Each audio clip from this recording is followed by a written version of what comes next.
So we'll crack on. I'm sure people want to get to sleep or get out to track Oshis and get their days underway. So yeah, thank you so much everyone for joining. I'm Sarah Morrison, the Selections Focus Manager at Cycling New Zealand, for those I've not met. And we've got Gemma and Ryan and Craig on the call today as well. So hopefully we can, between us, answer the questions that might come through. Just wanted to say thank you for those who had sent some questions through, and we'll cover those off. And if you have anything throughout, please just pop your hand up, your little virtual hand or your actual hand, or pop some chats, comments through, and together we'll just keep an eye on that. When I start sharing my screen, I'll lose sight of actual people in here. So yeah, we'll just work together to get you on. So just before we go, just wanted to cover off that today's session is a Q&A for the elite and under 23 road schedule for the 2026 World Championships, which is really exciting. And this will be recorded so we can pop it up on our website as a resource for people who can't make it today. And Craig mentioned that there's a couple of tours on at the moment, so we might be missing a few riders, which is fine. And kind of the purpose of this is to keep the focus on the elites and under 23. So we won't be able to discuss anything to do with junior roads, just to keep it a pertinent call. And I just don't have any information for you. So if there are questions that come around for that, you can contact us through our website or get in touch with the RTX Council. I think they're on Facebook, and there's a link for them in their contact through our website as well. So that would be really great. Welcome to those who've just joined. It was just a quick hello and a quick how this is going to sort of play out. But if you missed the start of it, you're welcome to watch the recording afterwards, which we'll post up. All right. Just before we get into the actual schedule, I just want to make sure that everyone knows how to find that. We've been having applications come in through the rider application form, which is really good. I just wanted to make sure that everybody knows where everything is. So let's just pop online. Emma, can you guys see that? Just give me a thumbs up. Brilliant. Cool. This is just our Cycling New Zealand website. Hop over to High Performance, hop into the General Selection Regs, go down to Road, and obviously where your schedule is and where the rider application form is. So we'll open that one up, ready to go. Obviously, we've got this beautiful looking schedule. Just wanted to cover off for everybody, so we're on the same page as to how we actually get to that schedule. So what we did is we put together a little bit of a infographic here on our considerations that go into building these, the interested parties, and the actions that are taken before we get to the pretty document on the website and these information sessions, which, by the way, would love your feedback on. So after the call, if you could, you know, if you want to share anything around timing, around content, please do. So as you can see, there's a lot of considerations that go into building these schedules. It's not just one or two people sitting in a room and going, what are we going to make these people have to do for their World Championship applications and vying for one of the quota spots. So top of mind is lessons learned from the previous World campaigns, but in no particular order. Funding, quota allocation, a little bit out of our control there. The General Selection Regulation, which is the governing document for these schedules. It's like an umbrella, if you think. The Olympic cycle position that we might find ourselves in, and calendar events that are available for the qualification races or events. The UCI timing, that they provide us information to be able to structure the timelines, the notification deadlines, when the champs are, those sorts of things, which is great now that they've got that projected calendar out to 2032. Resources that might be impacted, the constitutions that CNZ have, as well as our member organisations, and the road member organisation being Cycling, Road, Track and Cyclocross Incorporated. The general risk assessment for international competitions, which CNZ will do when deciding on campaigns to select for and ones that will be run. So that's really important for the safety and well-being of of all of the interested parties, people on the ground going to the champs. We've got the CNZ high performance strategy as well that features into the campaigns look like and how selections affects those, and obviously international standards as well. And top of mind interested parties, athletes, their support, again the member orgs who feed into these schedules, and so on and so forth throughout the high performance framework. And actions. So how do we go from considering all of these items to get to the piece of paper?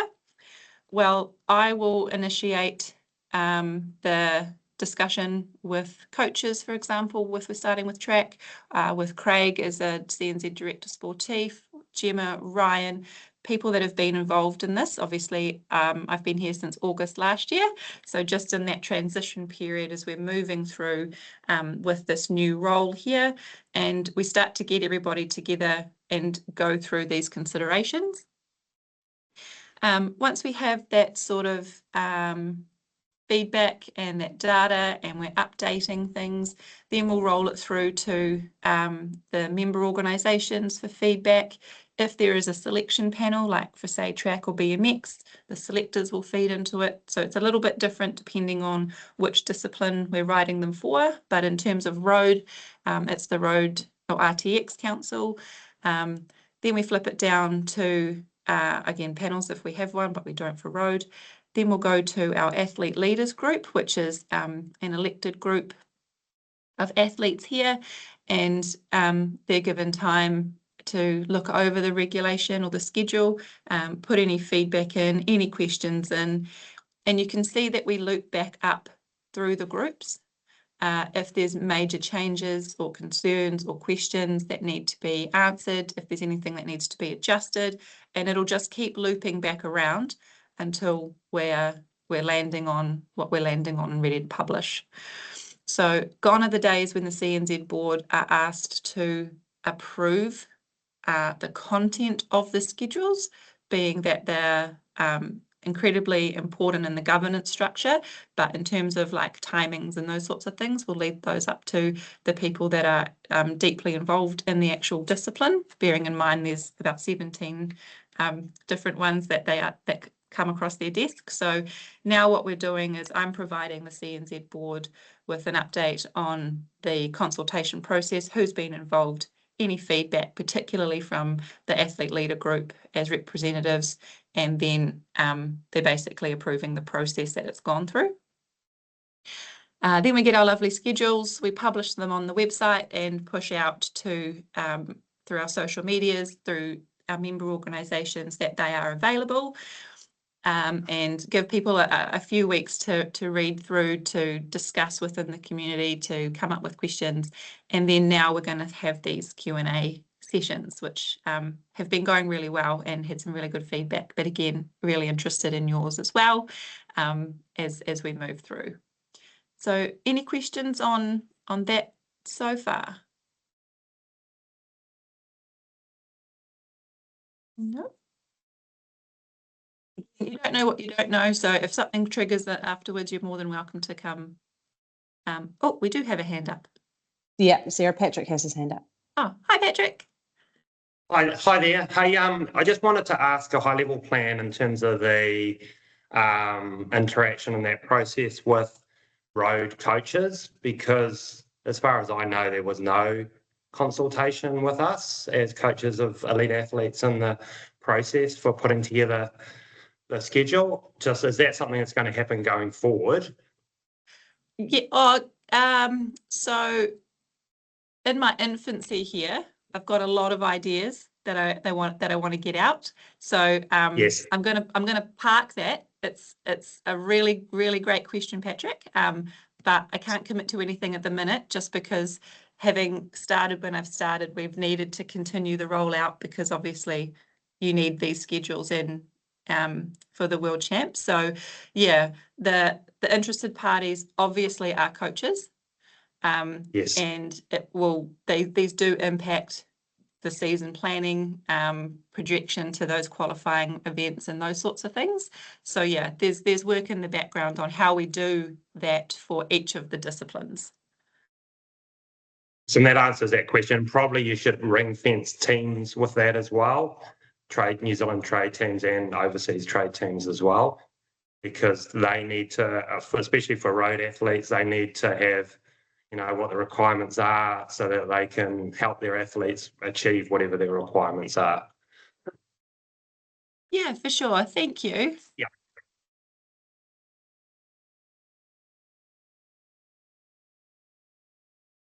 Haven't frozen, sorry, just making notes.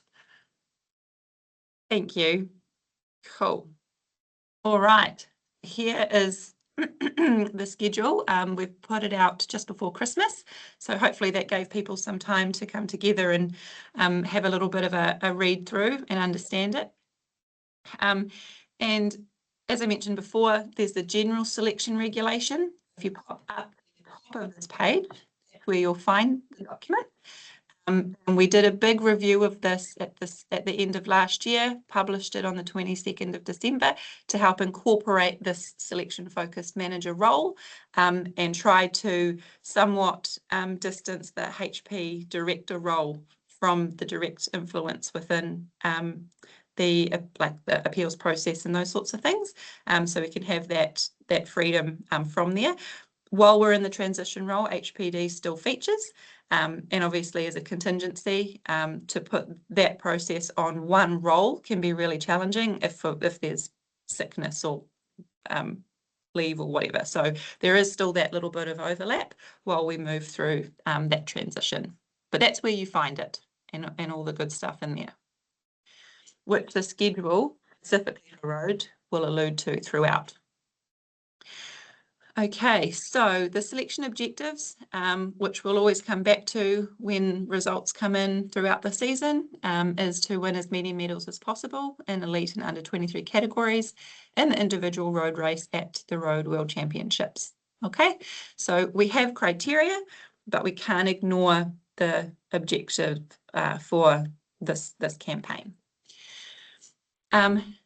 In here, we've also got the selection conditions. So it is a condition of selection that riders must fund themselves to attend and compete at the Road World Championships this year and any competitions from which their results may count.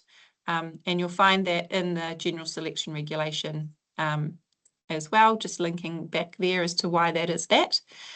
And also riders will be required to pay a non-refundable deposit to confirm their selection, which is in the rider application form. So we did have a question come in, and it might be pertinent now to just ask Gemma if there's any more update on that, please. At this stage, no. We have made contact with accommodation and things like that. I just haven't had, we're so dictated by numbers and attendance and that kind of thing. So it's just working through what we anticipate so that I can book enough rooms and that kind of thing. And then Craig and I had a good catch up yesterday to get the ball rolling. So I imagine in the next couple of weeks, there'll be an update on that. Having said that, you can still apply at this stage. I wouldn't, it'll be an indication only, and it will flex. Great, thank you, Gemma. And I think too, because road quota came out so much earlier this year, like so much earlier as well, that we've been able to actually get these schedules together earlier, so everything gets bumped earlier except for the forecast for the cost for the campaign. So I appreciate that. That's one of those things that happens with the UCI timing of information. Yeah, something's got to give, but we didn't want to hold off getting the schedule out around the usual time or the later time, just in lieu of having not got the costs yet. And it will absolutely, costs will be out before selections are confirmed. You will know the costs at the point. You'll have plenty of time to know those, to understand those costs before selection. Awesome, thank you so much. So as well as the eligibility in the general selection regulation, so those points there's additional eligibility as well. And that's a nod to it there. you must complete the rider application form within the rider application period, which is now a defined term in the general regs, but you'll find that in the little box that we'll come to. And also, to be eligible, riders must, during the performance window, be contracted by and registered with their UCI trade team, which is what we refer to it as throughout the document. And that's separated into Table 1 and Table 2 below based on the category of racing. We've popped in the link there around how or where we'll be looking for the confirmation of those teams. So you can pop in there and make sure that there's no issues as well. If there are any issues, please do let us know and keep the communication up. That's really important. We've not had a heck of a lot to do with the UCI, and they look like a very large and very busy organisation. So more eyes on, the better, because I'm sure there can be some issues from time to time. So let's just keep that comms up.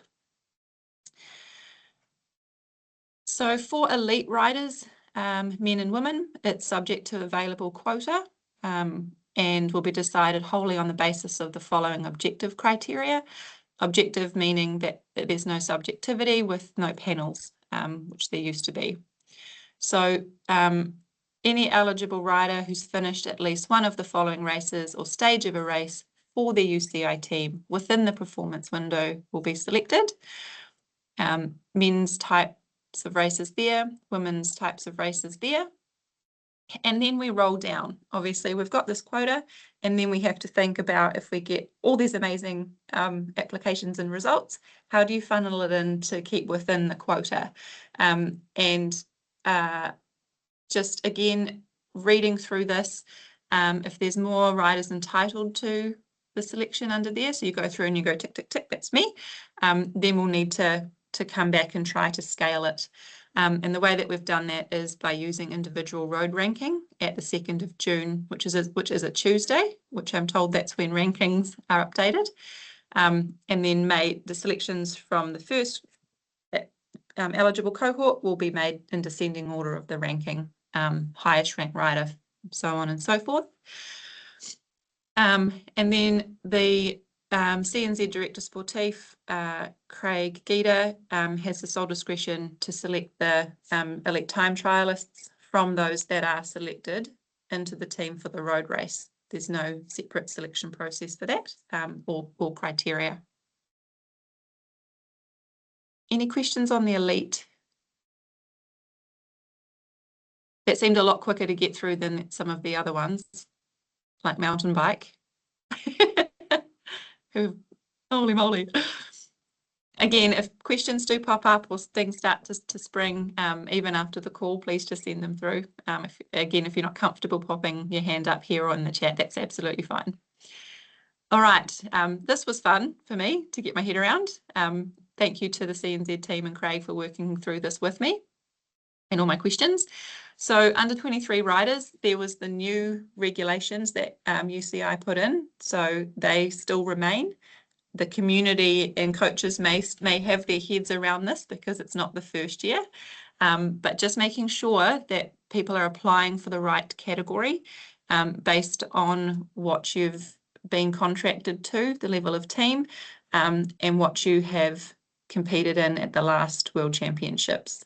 So if you're competing up in elite category, you can't then come and compete in the under 23 next time. They've kind of capped it. That's where you're at for that. Any further comments on that, guys? No. Again, not a new thing for you, just a new thing for me. Brilliant. Oh, Patrick. Yeah, and it might not be the forum, but going forward, I think there needs to be consideration that under 23 riders shouldn't have to be part of a UCI trade team, men or women. There are some very, very good New Zealand riders on both sides that should be eligible and are competing in the same type of events, and so therefore can get a UCI ranking that may be higher than those that are in a UCI team. It's probably not the case in the women at the moment, but definitely on the men. But I just thought I'd raise that. I didn't want to be like confrontational or anything. No, great. Thank you.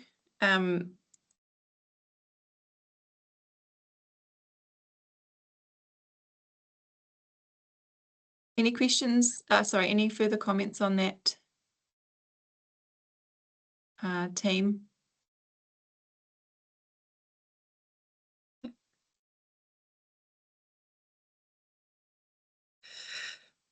Thanks, Patrick. Okay, women, again, it's the women who've competed in the Women Elite Individual Road Race last champs cannot then go to the under 23 individual road race. Not a new thing, just new for me. But for selection for the under 23 riders, again, available quota places must be there and following the objective criteria, which a question did come in about, and we'll cover off. So any eligible rider for under 23 who finishes in the top third of riders that finish the race in at least one of the following races or stage of a race for the UCI trade team in Europe within the performance window. So you're ticking off a couple of things there. When's my performance window? What European race am I doing this for my trade team under? And am I in the top third of finishes? So taking the legalese sort of out of it, it can be broken down in that respect, okay? And there's some funky looking numbers and name and race types there for me to have got my head around. But yeah, again, I appreciate people's time with explaining that to me. Patrick. So you're aware, so for example, a rider might meet those requirements in a .2 race, but say a .1 race, a much higher level, a very hard race, there might only be, in some races, 30 to 50 finishes and you come 20th, say. So you're not in the top third, but you've actually done extremely well if there was a field of 150 to start with. So I think that needs to be looked at also going forward. It should be of the starters, not of the finishers. That was one of the questions that someone had also sent through.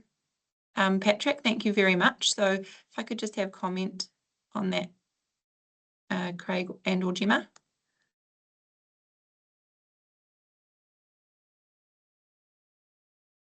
Yeah, okay, I'll jump in first. Yeah, we talked about it a bit yesterday, and this really is just your first.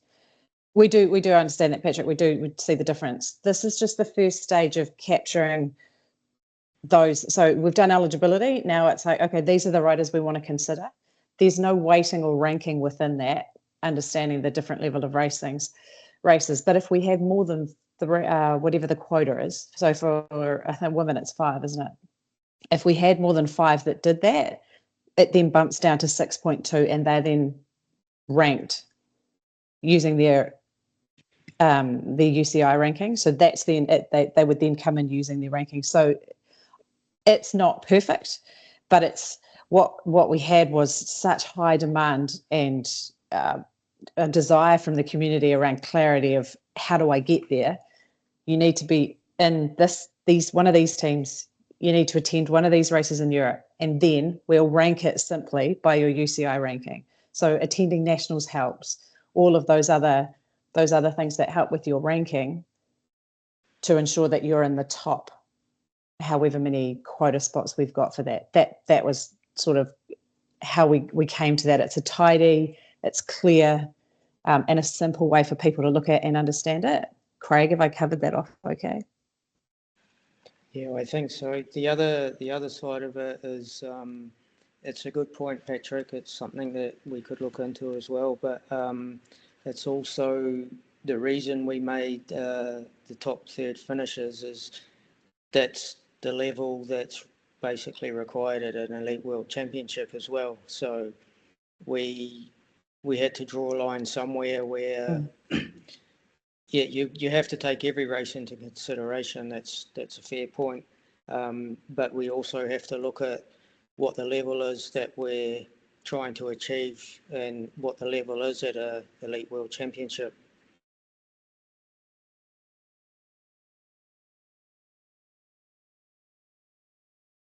Thanks, team.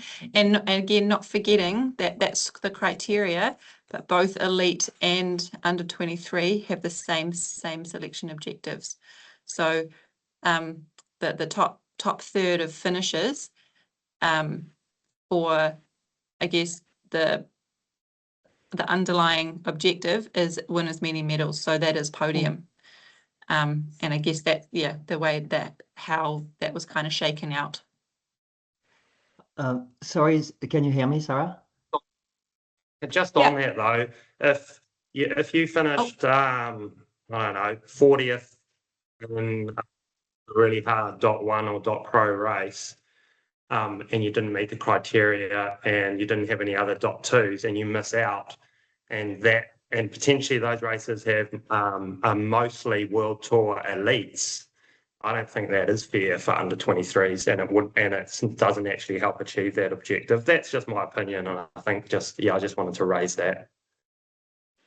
Yeah, I appreciate that, Patrick. I do. It's an imperfect system for sure. It's just in trying to create that clarity, and just they want to know, how do we do it? What do I have to do? And it's a work in progress. It's a constantly evolving document.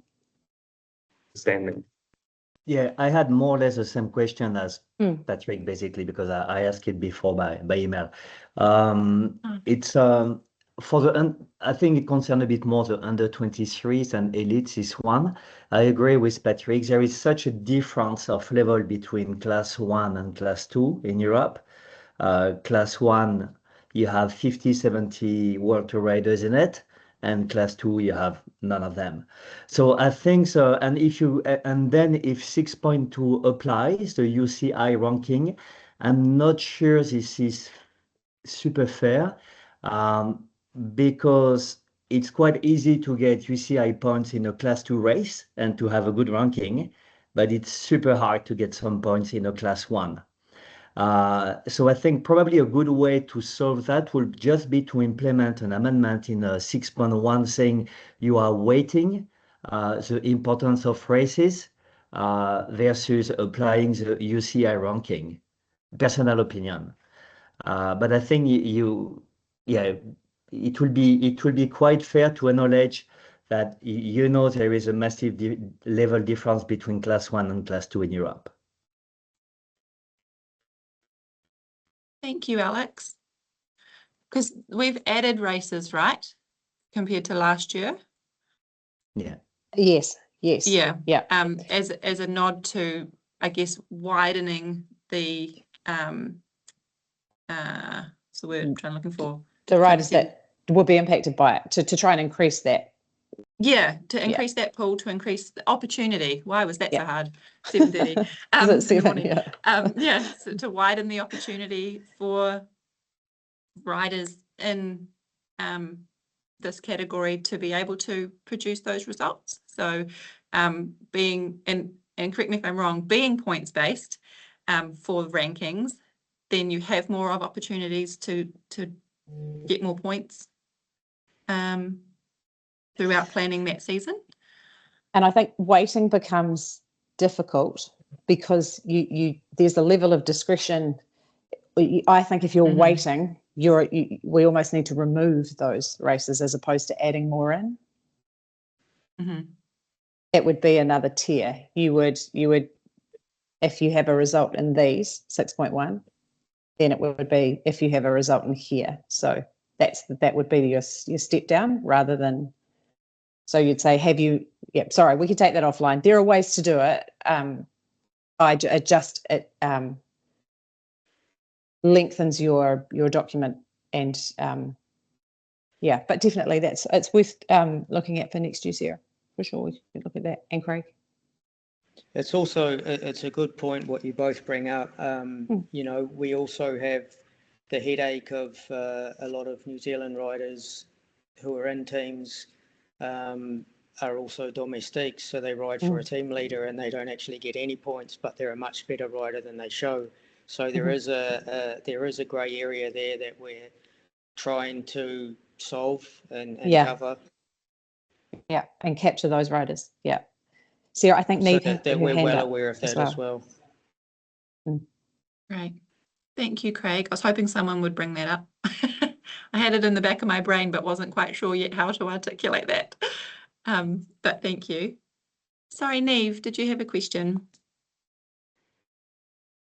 No, Or a it's all comment? good. I think the way Craig said it was really good, but for me with U23s, I think this schedule it looks quite sensible for this year anyway. So yeah. Thanks, Thank you. Neve. And then we get into Super Worlds. What even is that? Looking forward to It's that a one, long way but away. I Oh, actually no. think that's just a term that we use in the office. I don't think anyone else calls it Super Worlds. Oh, really? Oh, that's good. Super Worlds is just when all Everyone of the else cycling is just disciplines worlds. It's just have worlds. It's only it's for all at the us same and time. for you, Sarah. Yeah. That's Yeah. amazing. Brilliant. Thank you so much for that context, guys. And I've made some notes. That's really helpful. And again, for the process that the schedules go through for development, always looking for ways and means and groups and things to develop that as well. So these are really important touch points that we can build on. So we're not just sort of living in a silo and those sorts of things, bearing in mind the considerations that we do have as programs and timeframes and things. So again, really appreciate that. Yeah, we touched on 6.2 again, how to if we have all of these amazing applicants who meet the criteria, how to funnel through. And I don't mean that to sound sterile, because everybody who does a road race seems like they're amazing from what I've learned about road. And then again, as with elites, the CNZ Director Sportif will have the sole discretion to appoint the time trialists from those selected to the road race. Quota, that came out super early, which we all had a little bit of a happy dance about, and we've maintained the quota that was set, so we didn't return any, and that's what we're able to fill for these 2026 World Championships. In terms of process, as the rider applications come in, road is one of the ones that has the ability to amend your rider application. So as you go through your season and you meet the criteria for certain races, please go back and update your application form so that we've got all of the race results that you want considered and need considered, because what we don't want is to accidentally miss a race that you've attended into and maybe got that top third at, if we haven't had to rely then on rankings for your appointment to the team. So that's a fluid thing. Other disciplines with their rider applications forms are kind of locked in, whereas others do have to provide their results as well. It's just a little bit different per discipline. But yeah, I will go through and verify the eligibility, both in the general selection regulation and the additional eligibility in schedules, and confirm with the Director Sportif and obviously Gemma as we go through this process. So you've got not just me doing this, there's a team behind, and just making sure that we notify riders in accordance with the general regulation by the notification deadline. So the last date at which you'll know is the 19th of June. The deadline, not a date. We look to do it as soon as we possibly can once that performance window closes, eligibility is confirmed. And it's really challenging in notifying riders, just with the time zones, and some people were like, don't call me, I don't want to hear from some random person in New Zealand. And also the appeal window is triggered by written notification, so we will be emailing out attachments with the outcome of your selection, so that the appeal window starts then. You can read it in your own time, won't be in the body of the email, so you won't be at the supermarket and you open it and you go, oh, what? And have to deal with those emotions then. It'll be an attachment, so it'll just be for your interest or for your attention, and then there's the attachment. Okay, so the key timelines performance window when the races have to be within for consideration, the date at which we'll use for the individual rankings if and when we need them based on how many applicants we have for quota, when the applications are closing and opening, and when the big day is or big event is. So I'd really like to hear from riders if they have any issues with the rider application form, please, or if you have any questions about that or how to fill it out. So again, just keep that comms up. Don't want any administrative things to be a headache or to get in the way, because you've obviously got enough to do on your bike. All right, that's all I had for you. If anybody has any further questions. Yeah, I Speak just now. had one point where catch up you later. had the date of the Worlds. We've discussed it. The riders who have been to Worlds in the past will probably be bringing riders in a day earlier this time, so that we don't have riders travelling on the day of closed circuit training, because the time trial and road race are only closed for one day for training. So we want to make sure that those riders get that opportunity instead of having to ride around in the middle of all the traffic. Sure, that sounds smart. So the comms about that's- that will go out. That schedule is, that'll be part of that information in the Sarah, and the costings, estimated costings that goes out, dates will be in that. But Awesome. those dates are already on the UCI website as well. Under the Road World Champs, there's a document for the schedule, and for the first time that I've seen, they've listed training days on that schedule, which is awesome. Oh, great. Ava has a question. Hi, I was just wondering, do we have a quote on how many riders will be eligible for the time trial, or is that to be decided once the decisions of the road qualifications come in? Really great question. And you have been heard. I just don't know the answer. Does anybody? It's two. Two. Yeah. Two per category. Okay, It's thank two you. per category, and if you have Oceania champion, you can start 3. The third. Follow up Ava's question. So how soon will you be making the decision on who's doing the TT so that we can prepare them with like Euro testing and all the other bits and pieces beforehand? As soon as the road qualification window closes to see who's qualified and who will be going, then we can pick from there. So it'll be the same time as the road is named, or once the performance window closes, we as early as we can, Patrick. Yeah. It's awesome. That's what we want to hear. We can also keep in contact throughout the year too, if you know, as to how we're going. Tracking. And your side, your people's views as well, to to stay in contact and that sort of thing too. Excellent. And you do a good job of that, Craig, with the riders. So that's awesome. One other question related to the TT, and you may not want to hear it, but I have had a number of riders ask me, which is the mixed team time trial. Is that ever going to be on our radar? Because we have some very good time trialists. Yeah, we do, and I actually the other day picked a dream team for the last 10 years of all our time trialists, and we would have won it 2 or 3 times. But I have been looking at that. The problem is now we have such a strong women's field. It's difficult to get the men to commit to coming in more than a week earlier. It could potentially. I'll follow up with men this year, because we're quite lucky in that we have Quebec and Montreal 1 week prior, so there could be the potential of men wanting to stay on and do it, because I doubt if we have any riders doing Quebec and Montreal, Kiwi riders, and they look to doing World Championships as well, I doubt they would travel back to Europe and come back a few days later, so they would probably stay. So that's something that I'll put the feelers out for and see if anybody's interested, and hopefully we can get an answer fairly quickly. Is that the race that the Aussies won last year?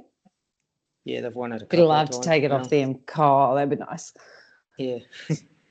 But it is something I've been looking at more and more. The hardest part is the elite men don't commit.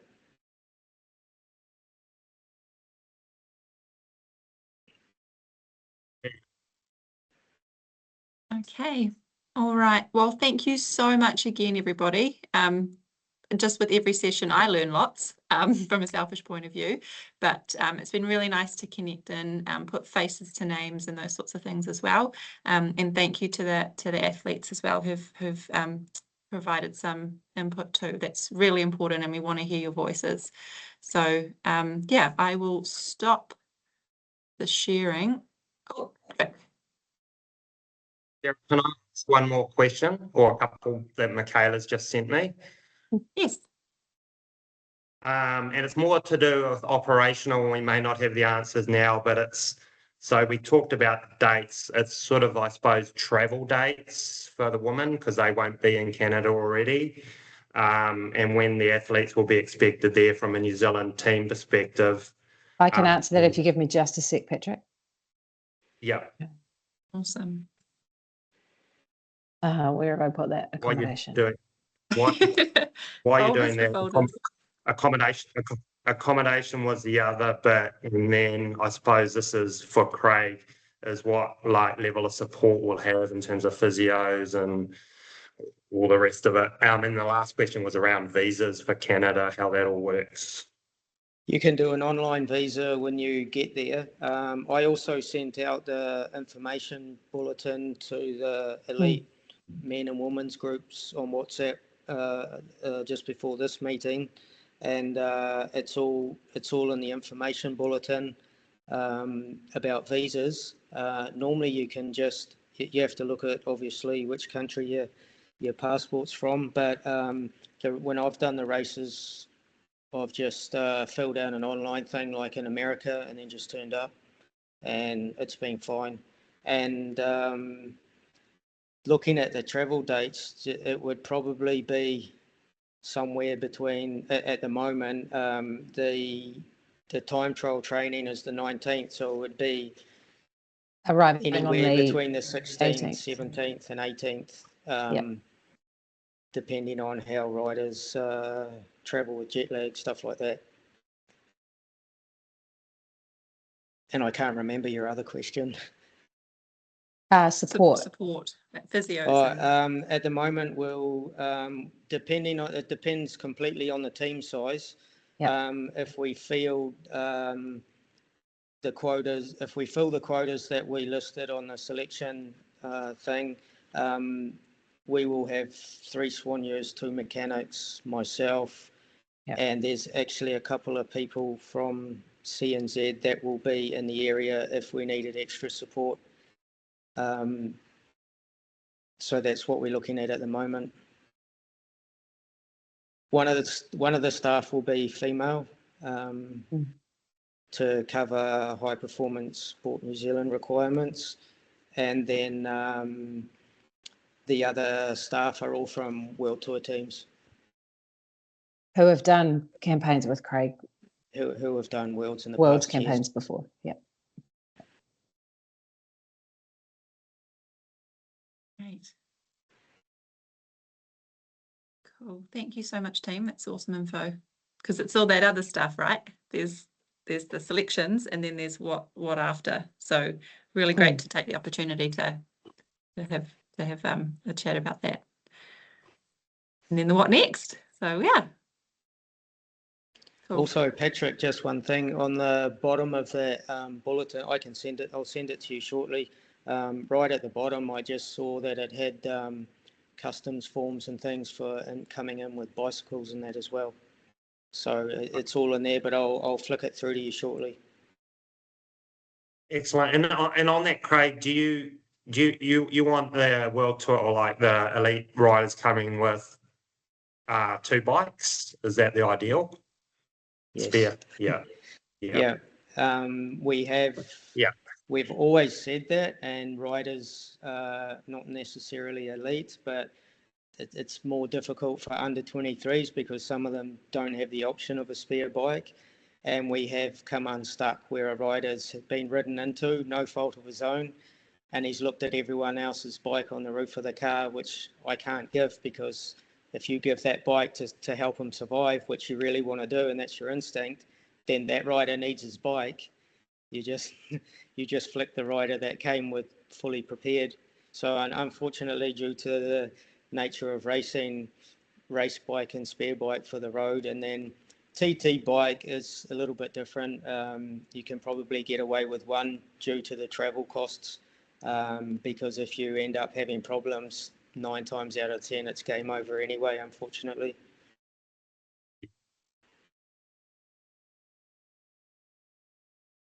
Awesome. Thanks, Craig. Great. Anything else, team? No. Okay. Well, we will end it there.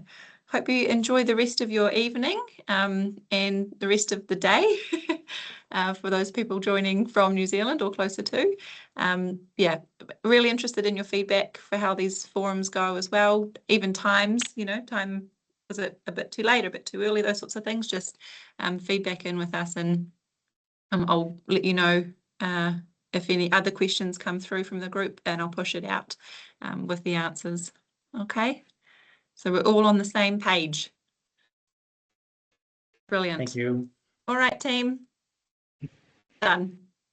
Care for a really safe Bye-bye. season. Okay. Enjoy. Bye-bye. Thanks.